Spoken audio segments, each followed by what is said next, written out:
Hi, my name is Judy Lauren Dowden for Conduit News, and today we are excited to have joining us again live from Little Rock, Dr. Amy Beard. She, as many of you know, she is a certified functional medicine practitioner, board certified, and we are grateful that she continues to join us on Conduit and help shed light on the current pandemic and the COVID situation.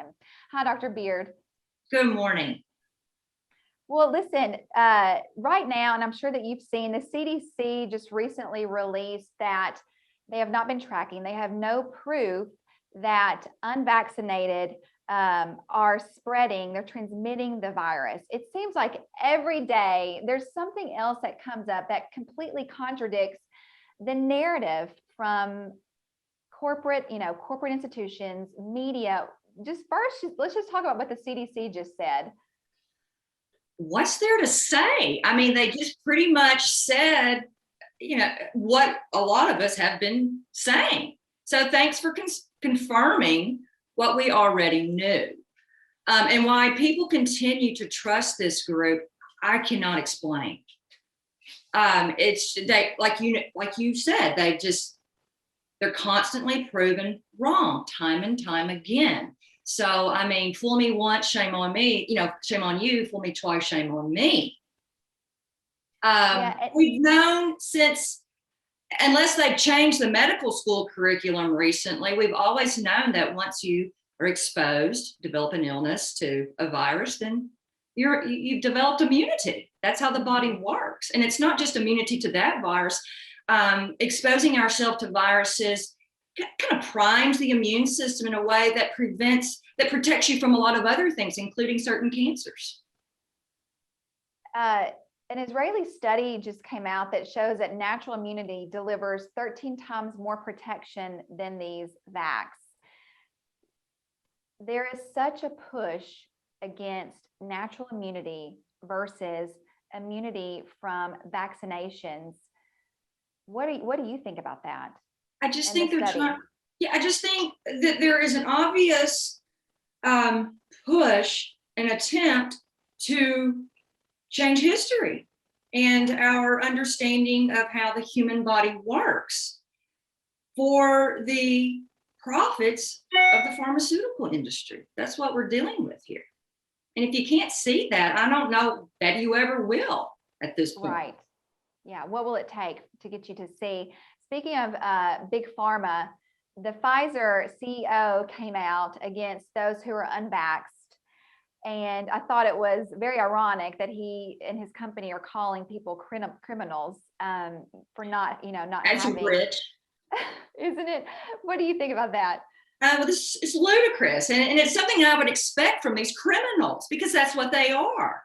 I mean, the largest civil criminal lawsuit to date is against Pfizer, because they were hiding their corruption. It's not that they were promoting a product that was causing problems. They were covering stuff up. Yeah. And using illegal tactics to promote it. So, and of course, nobody ever goes to jail. They just pay fines. I think it's kind of built into the business model, actually. Yeah, I think you're right. Yeah. There was a study that came out of England that talked about kids' risks of getting vaxxed versus developing myocarditis. And the study came out and showed, and thank goodness that other people are studying how these vaccines affect our kids. But it said if your healthy kid gets vaxxed, they are 4 times more likely to die from myocarditis than they were from getting COVID. But Big Bird says that it's appropriate and this is what you need to do to protect your family and your community. So of course it's fine here. Yeah, and don't leave out Elmo. He's out there saying the same thing. Okay, we got to give him some credit as well. Can people not, do they not have access to the internet? Because you can go to the CDC's website and look for yourself the rates, the survival rates amongst the 5 to 11-year-olds. They basically have zero risk of succumbing to COVID. Right. So I don't understand why we are pushing a gene therapeutic on a group that has no risk. Right. Think about that. Not only that, we saw also in the news that more than 100 children potentially received a low dosage of the vax, a low dosage of, an adult Mhm. dosage. And so that's happening. But yet, officials recently came out and said, well, we won't know the side effects or long-term effects until we start vaccinating children. When has that ever been the case in history? We're living in a clown world.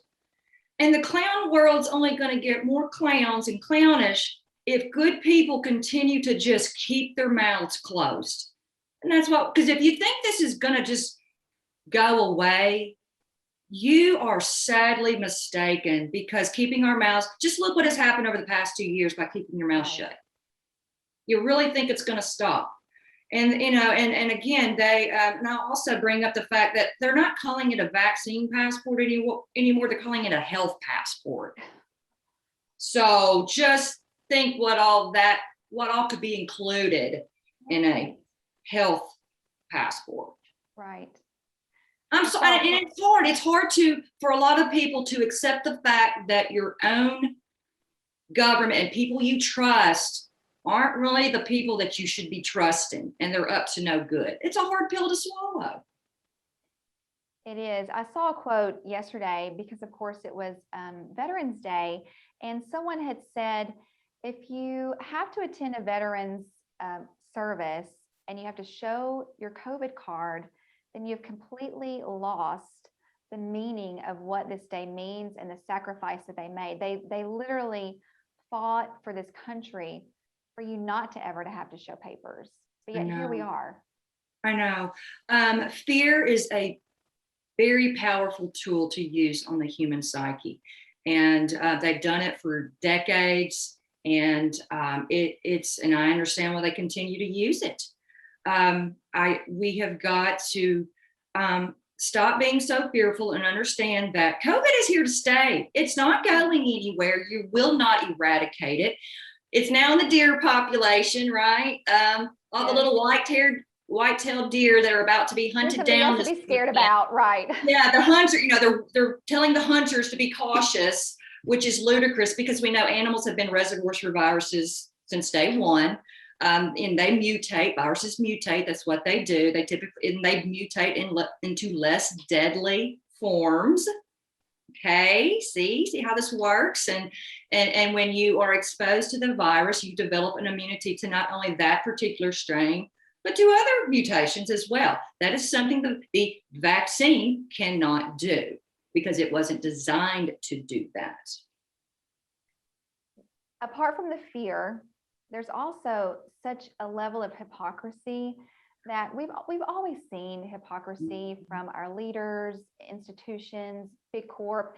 That has always been there, but it's so pervasive now and really just brazen, very out in the open.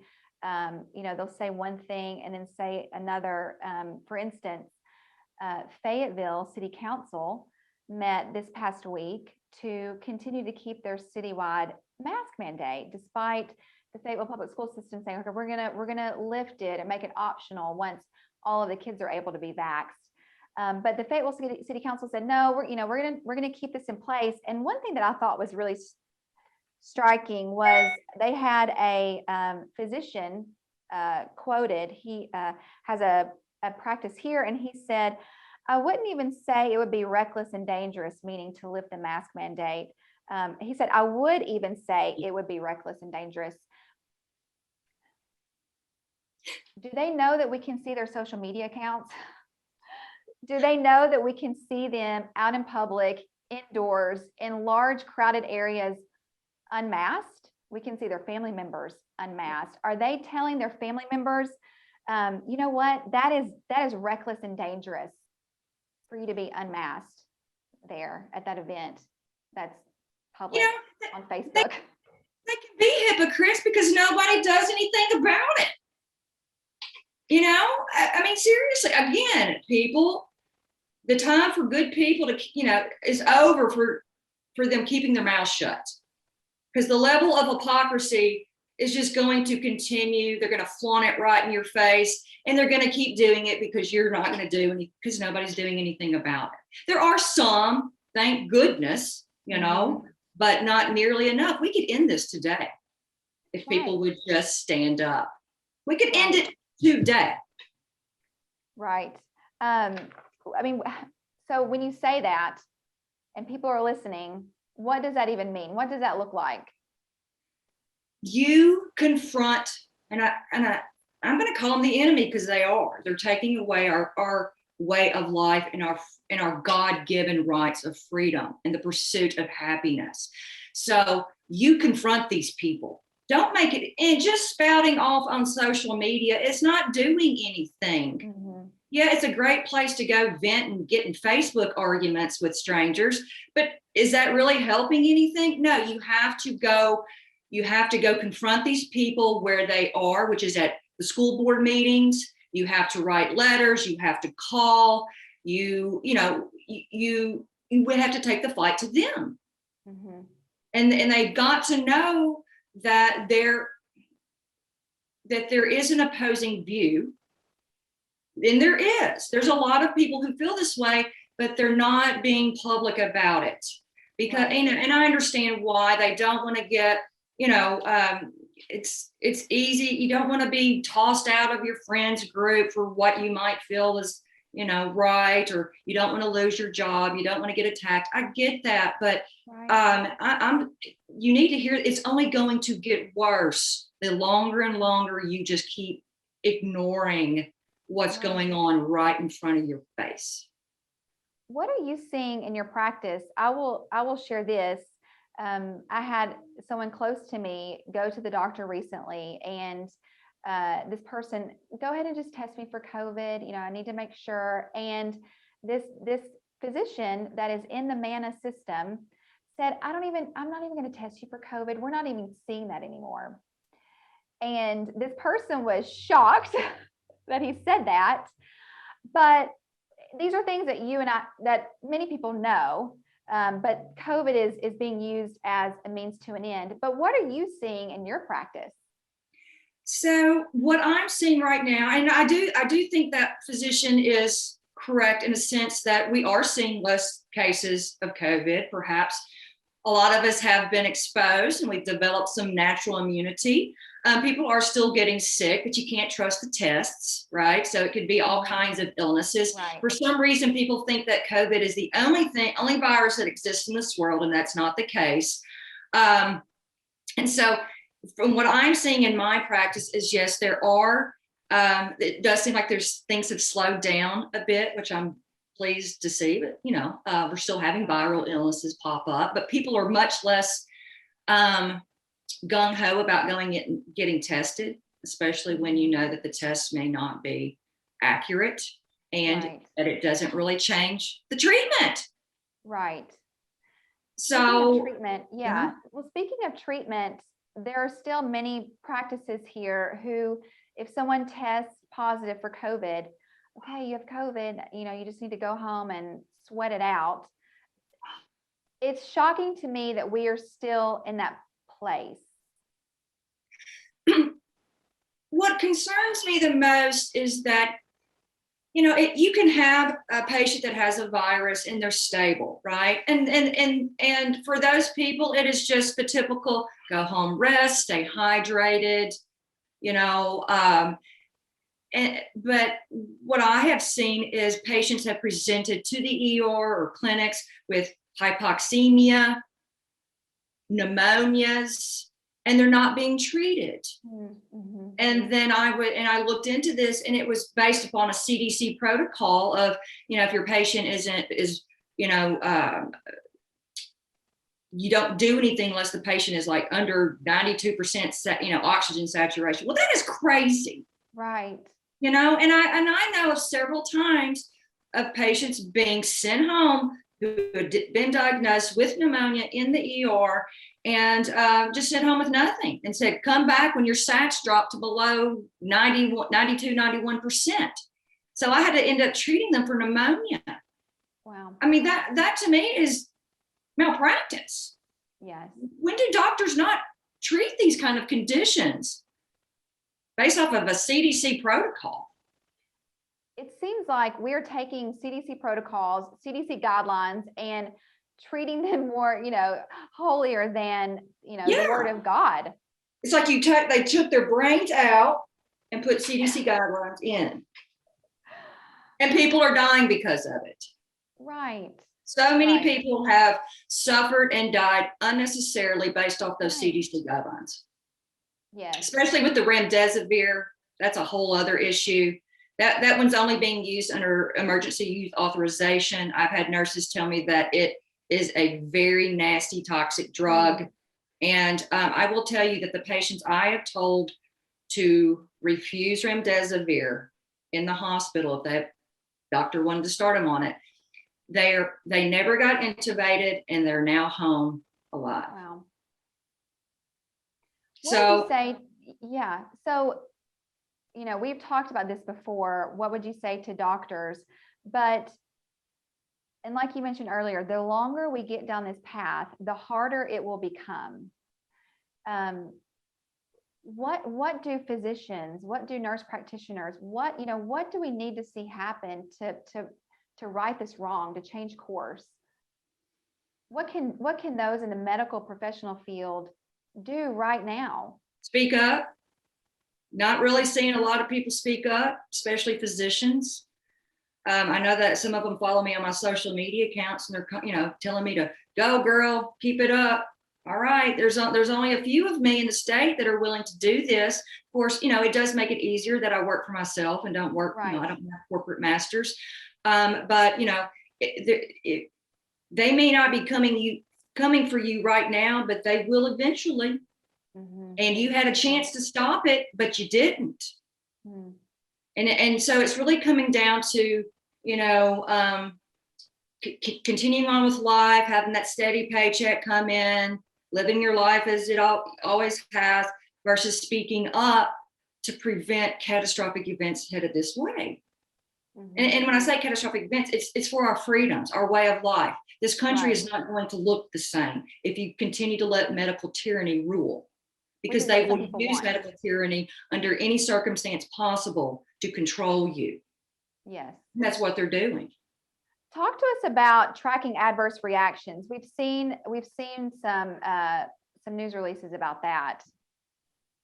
Well, we have the VAERS site, which we've been told by the all-knowing geniuses that you can't trust the VAERS, although they were always trusted in the past. Now we can't.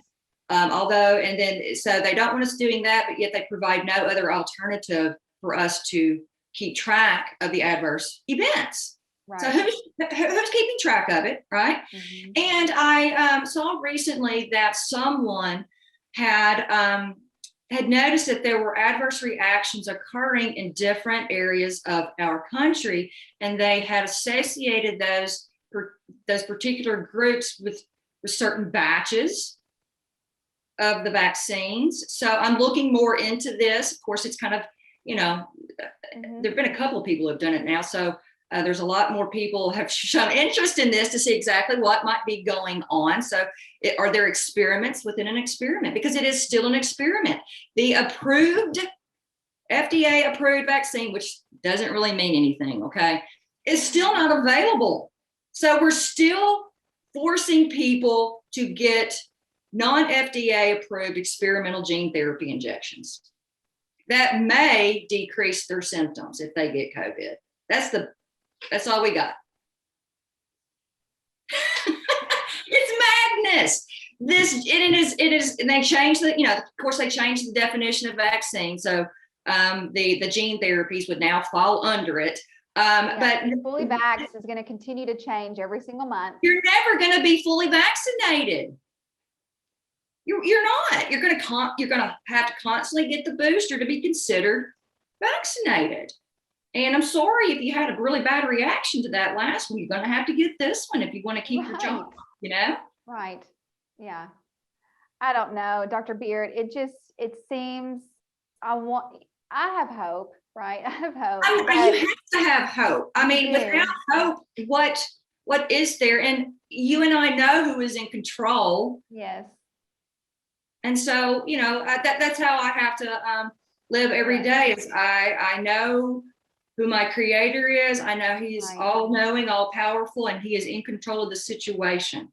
And so we'll see what happens, but we have to continue to live our lives according to what he wants versus what man wants. Amen. Are you out of Facebook jail yet? I am. Okay. I was gonna ask, how can people, yeah. I know it'll be short-lived while you're back, but for those who maybe are watching for the first time, just tell us briefly about your practice and how people can find you, follow you. You post amazing, insightful content that I think people would really want to see. So I have several social media accounts, Facebook, Instagram, Telegram. That's my favorite, guys. You really got to start making the move over to Telegram. But I do try to put out really good content because I just want to empower people to live healthier and happier lives and not be dependent upon a system that really does not care about your health, a system that makes money off of your illness. All right, that's how you have to look at it. And my website, my practice is growing tremendously because I think people are just fed up with the system that only offers a pill for an ill and never addresses the root causes of their chronic issues. And here lately, they've really they've come face to face with a system that they know now doesn't have their best interests at heart. Their doctors have called them stupid or crazy or grandma killers or something like that because they don't agree with their health choices. And I think people need to be reminded that doctors are there to advise and counsel you. They are not your daddy. Okay. So you don't have to take their advice. Right. And they're not, please get them off of pedestals. Yeah. Physicians, please, you have to understand that they have gone through a certain training and education that is that has been heavily influenced by the pharmaceutical industry. These people are bright, and are really good at memorizing a lot of information at one time, but don't confuse that with critical thinking skills. And I'm saying this about myself, okay? At least I have seen through the BS of my training, and I there are parts of it that I'm glad I had, but I also see that there are parts of it that are absolute BS. And I know it's BS because when I started practicing the way that I do now, looking for root causes and treating chronic diseases, using lifestyle interventions and things like that, people get better. Yeah. Which is what ultimately, that's what everyone should want. Yeah, that's why I became a physician. I know.